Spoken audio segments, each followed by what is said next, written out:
Her pregnancy brought shame. So her father gave the obese girl to a giant cowboy. The whispers started on a Tuesday morning when Clara Whitmore couldn't keep her breakfast down for the third day running. By Wednesday afternoon, the whole town of Redemption Falls knew what those whispers meant. By Thursday, Clara's father had locked her in her room, his shame echoing through the walls of their respectable Victorian home on Maple Street. By Friday, he had made a decision that would change everything. Clara sat by her window, one hand resting protectively on her still flat stomach, watching the world continue without her. She was 22 years old, had always been the heavyset girl that people pitied or ignored, and now she carried the child of a man who had promised her the world before disappearing like morning fog. Thomas Reed had been handsome and charming, full of pretty words and empty promises. He had made her feel beautiful for the first time in her life, and she had believed him when he said he loved her. 3 months had passed since he'd left town, taking her heart and leaving behind a secret that was now impossible to hide. Her father, Mortimer Whitmore, had been the town banker for 30 years. Respectability was his currency, reputation his most valuable asset. A pregnant, unmarried daughter was a stain he could not bear. Clara heard him pacing downstairs, heard the sharp clink of whiskey bottles, heard her mother's soft crying. She knew something terrible was coming. On Saturday morning, her father unlocked her door. His face was gray, aged 10 years in a week. "Get dressed," he said without looking at her. "You're leaving today." "Leaving? Where?" Clara's voice trembled. "That's no longer your concern. I've made arrangements. You'll be married by nightfall." He turned and walked away before she could respond, his footsteps heavy on the stairs. 2 hours later, Clara stood in the parlor wearing her only good dress, her mother weeping silently in the corner, refusing to meet her eyes. A knock at the door made Clara jump. Her father opened it, and Clara's breath caught in her throat. The man who entered had to duck to clear the doorframe. He stood at least 6 feet 7 inches tall, broad as a barn door, with shoulders that seemed to fill the entire entryway. His face was weathered and scarred, a jagged line running from his left eyebrow to his jaw. His hands were massive, calloused, the hands of someone who had worked every day of his life. He wore simple clothes, clean but worn, and his boots were caked with dried mud. "Silas Kane," her father said, his voice tight. "This is my daughter, Clara." The giant looked at Clara, and she saw something unexpected in his gray eyes.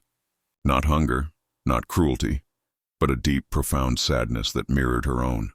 "Miss Whitmore," Silas said, his voice surprisingly gentle for someone so large. He removed his hat, revealing dark hair streaked with premature gray. "Your father has explained the situation. I've agreed to marry you and give the child my name." Clara felt the world tilt. "Why would you do that?" Her father stepped between them. "The why doesn't matter. Kane has a homestead 20 miles west. You'll leave today. The circuit preacher is waiting at his property." "Mr. Whitmore," Silas said quietly, "perhaps I could speak with your daughter alone for a moment." Her father's face reddened. "You'll have a lifetime to speak with her. The arrangement is made, Kane. You're getting a wife such as she is, and generous compensation. That's all you need to know." Clara saw Silas's jaw tighten, but he simply nodded. Within an hour, her few belongings were packed into the back of Silas's wagon. Her mother pressed a small bundle of letters into her hands, her grandmother's Bible, and a locket, but still wouldn't meet her eyes. Her father handed Silas a bank draft and turned away without saying goodbye. The ride west was silent for the first hour. Clara sat as far from Silas as the wagon bench allowed, her hands clutched in her lap, trying not to cry. The landscape gradually changed from town streets to open prairie, and with each mile, Clara felt herself moving further from everything she had known. Finally, Silas spoke. "I know you're frightened. I know this isn't what you wanted for your life. You don't know anything about me," Clara said, her voice sharper than she intended.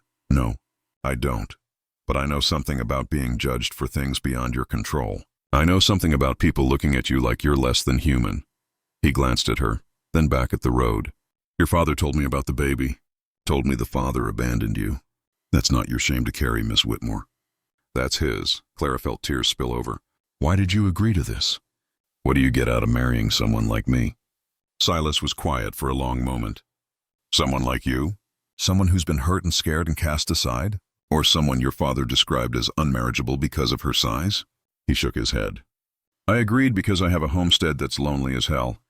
Because I know what it's like to be alone in the world. And because every person deserves a chance at something better than they've been given. They reached Silas's property as the sun began to set. The homestead was simple but well maintained, a sturdy cabin with a stone chimney, a barn, and several outbuildings.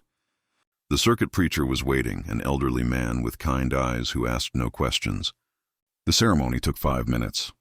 Clara spoke her vows in a voice she barely recognized. When it was over, she was Clara Kane, wife to a giant stranger, her old life erased like chalk from a board. That night, Silas gave her the bedroom and made himself a bed in the main room. "Take all the time you need to settle in," he said. "This is your home now. You're safe here." Clara lay awake in the darkness, one hand on her belly, and cried until she had no tears left. But somewhere in the depths of her despair, a small seed of something else took root. Silas Kane had called this her home. He had said she was safe. Those were gifts she hadn't expected. The days turned into weeks, and Clara began to understand the man she had married. Silas rose before dawn and worked until dark, tending his cattle, mending fences, preparing for winter. He was quiet, patient, and unfailingly kind. He built her a rocking chair for the porch. He brought her wildflowers he found on his morning rides. He asked her opinion on everything from what to plant in the garden to how to organize the barn. "Why do you ask me?" Clara said one evening as they sat on the porch watching the sunset paint the sky in shades of pink and gold. "I don't know anything about ranching." "You know plenty," Silas said. "You're smart, Clara. I see how you figure things out, how you make this place better just by being here. Besides, this is your home too. Your voice matters." Clara felt something warm spread through her chest. No one had ever told her she was smart before. No one had ever asked her opinion on anything important. She looked at Silas, really looked at him, and saw past the scars and the sighs to the gentle soul beneath. As her pregnancy progressed, Silas became even more attentive. He made sure she had everything she needed, insisted she rest when she was tired, and read to her in the evenings from the small collection of books he kept. She learned that he had been orphaned young, had grown to his unusual size by age 15, and had been feared and mocked in equal measure throughout his life. He had come west to escape the stairs to build something of his own where his size would be an asset rather than a curiosity. "People look at you and see a monster," Clara said one night, her hand resting on her swollen belly. "They look at me and see someone unworthy of love. Maybe we're both exactly where we're supposed to be." Silas reached out slowly, telegraphing his movement, and gently took her hand. It was the first time they had truly touched since their wedding day. His massive hand completely engulfed hers, but his grip was careful, tender. "You are worthy of love, Clara Kane," he said softly. "More worthy than you know." The baby came in late winter during a snowstorm that trapped them in the cabin for 3 days. Silas delivered his son with steady hands and infinite patience, cutting the cord and wrapping the child in warm blankets. Clara held her baby, this tiny miracle, and wept with joy and fear and exhaustion. "He's beautiful," Silas said, his voice thick with emotion. "What will you name him?" "Samuel," Clara said, "after my grandfather. But Silas, he's my son, not yours." "You don't have to." "He's our son," Silas interrupted gently. "If you'll let me be his father. Not because of any arrangement, not because of duty, but because I already love him. Because I love you, Clara. I have for months now. I know I'm not the man you would have chosen, but I promise you, I will spend every day of my life trying to be worthy of you both." Clara looked at this gentle giant who had given her safety when she had none, respect when she deserved it, and love when she had stopped believing in it. She thought of Thomas Reed, with his handsome face and empty promises, and realized that real beauty had nothing to do with appearance. Real strength wasn't in size or force, but in kindness, patience, and choosing to be good when the world gave you every reason not to be. "I love you too," she said, and meant it with her whole heart. Years later, the Kane homestead would be known throughout the territory as a place of refuge. Other women who found themselves in desperate circumstances would make their way to Clara and Silas's door and find acceptance, help, and hope. Samuel would grow strong and kind like his father, and 3 more children would follow. Each one loved fiercely and completely. The town of Redemption Falls would eventually learn that Clara Kane had not been cast aside. but had instead found her way to something far better than anything they could have offered.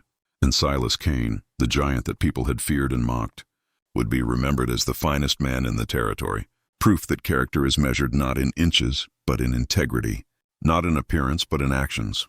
Sometimes salvation comes not from the life we planned, but from the unexpected grace we find in the ruins of our broken dreams. Clara had been given away in shame, but she had found her way to dignity. Silas had accepted an unwanted woman and gained a family beyond measure. Together, they built a life that proved love is not about being perfect, but about choosing each other every day in all the ways that matter.